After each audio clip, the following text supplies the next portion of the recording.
Samastipur police ने त्वरित कार्रवाई करते हुए नीट की परीक्षा में फर्जीवाड़ा करने वाले एक गिरोह का पर्दाफाश किया है। बीती रात मोहनपुर पुल के पास कार को रोककर उसमें सवार 2 लोगों को हिरासत में लिया गया। पूछताछ में उन्होंने अपनी पहचान बाबू मलिक और डॉक्टर रंजीत कुमार के रूप में बताई। अब आपको बताते चले कि कौन डॉक्टर रंजीत कुमार नीट परीक्षा में सेंध गाने मामले में पुलिस के हत्थे छे डॉक्टर रंजीत कुमार जो भूती थाना क्षेत्र के बेलसंडी तारा पंचायत स्थित लोल्हा चौक वार्ड तरह में निहाल है, जहां एक अच्छा खासा मकान बना हुआ है। मरीज को देखने के लिए अलग से क्लिनिक बना हुआ है। यहाँ के स्थानीय ग्रामीण ने बताया कि इनके पिताजी ग्रामीण चिकित्सक थे। उनका अपना घर वारिसनगर थाना क्षेत्र के चारों गांव में है। लोगों ने बताया कि उनके पिता का नाम लक्ष्मी प्रसाद सिंह है, माता का नाम लक्ष्मी देवी है। पिता का देहांत 2011 में एवं माता का देहांत 2025 में हो चुका है। डॉक्टर रंजीत कुमार भाई में अकेले हैं। इनका ससुराल दरभंगा के किसी गांव में है। इनके पत्नी का आना जाना बहुत कम रहता है। गांव घर में किसी शादी विवाह को ही लेकर डॉक्टर रंजीत कुमार भी घर आते हैं। उनका भी आना जाना कम रहता है। लोगों ने उनके स्वभाव को अच्छा बताया है। कहा है कि वह अच्छे व्यवहार और व्यक्तित्व के हैं। उन्हें फंसा दिया गया है। लोगों ने बताया कि बेगूसराय जिले के मंडल कारा में चिकित्सा पदाधिकारी के पर पदस्थापित होने की बातें बताए थे। रंजीत कुमार के घर बेलसंडी तारा में एक बोर्ड लगा है जिसमें लक्ष्मी हॉस्पिटल लिखा है। रंजीत कुमार MBBS समेत अन्य डिग्री लिखा हुआ है। लोगों ने बताया कि जबकि भी रंजीत कुमार आते थे तो बिना फीस के ही ग्रामीणों का इलाज करते थे। उनके गिरफ्तारी की जानकारी पर ग्रामीणों ने आश्चर्य की तरह गया।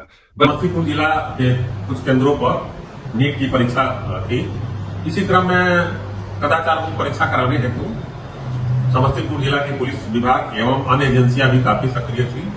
इसी के क्रम में एक सूचना प्राप्त हुई कि एक गिरोह जो मूल अभ्यर्थी के स्थान पर स्कॉलर को बैठाता है और वो एडमिट कार्ड और अन्य कागजातों को तकनीकी रूप से छेड़छाड़ करके प्रयास करता है बैठाने का। इस सूचना के सत्यापन के क्रम में हमारी एजेंसी सक्रिय हो गई। DIO जो पदाधिकारी थे, थाना अध्यक्ष उपस्थित एवं अन्य पुलिसकर्मी सक्रिय हो गए इस गिरोह को पकड़ने के लिए। लेकिन अंततः शाम को ये गिरोह का पकड़ा गया मोहनपुर के पास। उसमें एक राम बाबू मल्लिक पकड़े गए जो लहरिया सराय दरभंगा के रहने वाले हैं और दूसरा डॉक्टर रंजीत कुमार पकड़े गए जो बेगूसराय जेल में डॉक्टर के पद पर पदस्थापित है। दोनों एक साथ पकड़े गए।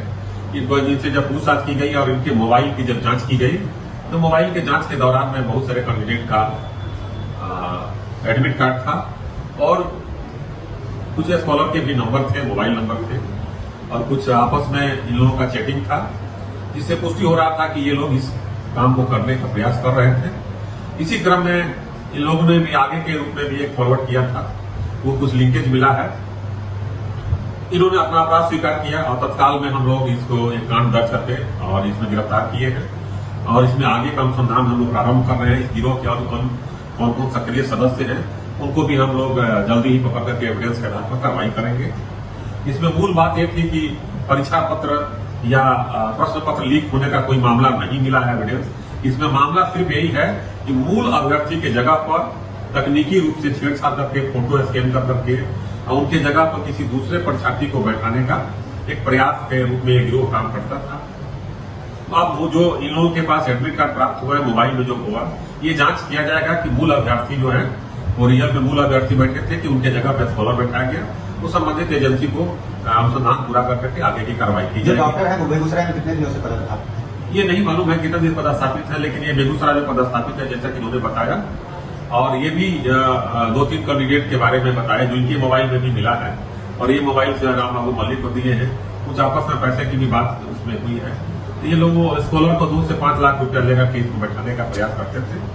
इसी क्रम में ये कांड दर्ज किया। कितने पैसे बरामद हुए?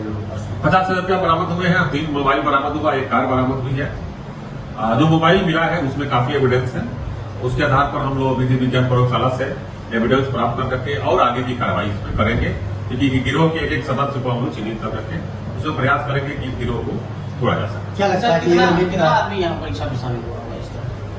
इन लोगों के मोबाइल में जो मिला है अब ये जांच का विषय है कि कितने अभ्यर्थी को ये दिया गया है। इसमें विधि विज्ञान प्रयोगशाला से हम लोग को डाटा प्राप्त हो सकता है। अभी तक जानकारी में पता चला है जो कोई स्कॉलर बैठे थे या नहीं बैठे थे? कुछ स्कॉलर का नंबर है इसमें जो इन्होंने बताया था कि ये स्कॉलर है। अब ये बैठे हैं कि नहीं बैठे इनके द्वारा नहीं अभी बताया गया है, जब तक कि हम लोग मूल अभ्यर्थी को से सत्यापन नहीं कर लेते हैं, क्योंकि वहां भी तकनीकी रूप से जांच की जा रही थी। तो उसके बाद ही स्पष्ट करना होगा। क्या लगता है ये लोग जो गिरफ्तार हुए हैं वो नीट पेपर कांड से जुड़े हुए लोग हैं? नीट पेपर कांड से पेपर का कोई लीक का मामला नहीं है, ये प्रतिरूपण का मामला है। मूल के जगह पर डुप्लीकेट को बैठाने का ये प्रयास का मामला है। अगर ये लोग बैठाए तो ये जांच हो जाएगी।